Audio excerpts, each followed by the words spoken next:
Sa mapagpalang araw po sa inyong lahat para po sa pagninilay natin sa araw na ito ng Martes, December 13, 2022. Mula pa rin po dito sa St. Joseph Church sa Hong Kong kung saan nakalagak ang imahe ng Poong Jesus Nazareno. Hatid ko po ang unang pagbasa at ang pagninilay sa araw na ito.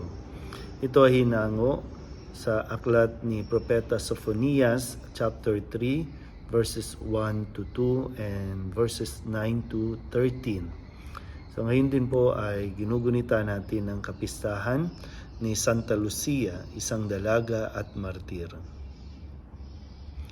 Ito ang sinasabi ng Panginoon. Kahabag-habag ang lungsod na itong suwail at punong-puno ng karumihan ng pang-aapi. Wala siyang pakikinig sa Panginoon at hindi tumatanggap ng kanyang payo. Hindi siya nagtitiwala sa Panginoon, ni lumalapit man upang pasaklolo. Oo, sa panahong iyon ay babaguhin ko ang pananalita ng mga tao at bibigyan ko sila ng dilang malinis upang silang lahat ay tumawag sa pangalan ng Panginoon at buong pagkakaisang maglingkod sa Kanya. Mula sa ibayo ng mga ilog ng Ethiopia, ang aking nangalat na bayan ay sasamba sa akin. Magdadala ng kanilang handog. Sa araw na yaon ay hindi kayo mapapahiya sa ginawa ninyong paghihimagsik sa akin. Sapagkat aalisin ko ang mapagmataas at hindi na kayo maghihimagsik sa aking banal na bundok. At ang iiwan ko roon ay mga taong mapagpakumbaba na lalapit sa akin upang pasaklolo. Ang natira sa Israel ay hindi na gagawa ng kasamaan at hindi na magsisinungaling ni mandaraya man. Uunlad ang kanilang buhay at magiging panatag at wala silang katatakutan. Ang salita ng Diyos. Muli po, isang mapagpalang araw sa ating lahat. Ikatlong linggo na po tayo ng Adbyento. Nasindihan na po ang ikatlong kandila, ang kulay rosas.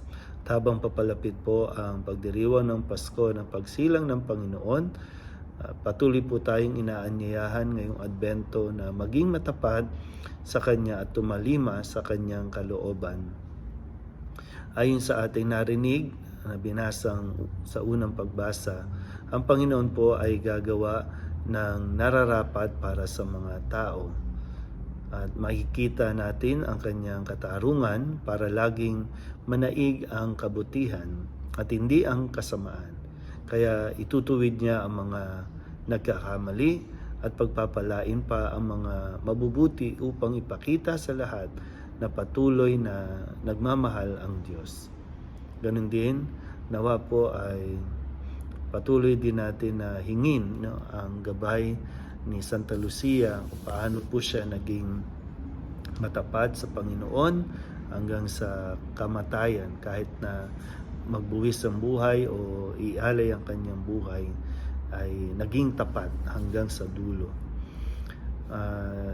Nawa hindi po natin makakaligtaan ang mainam na paghahanda para sa yung nararapat po na hinihiling sa atin na paghahanda. Ito ay ang pagsisisi sa ating mga kasalanan.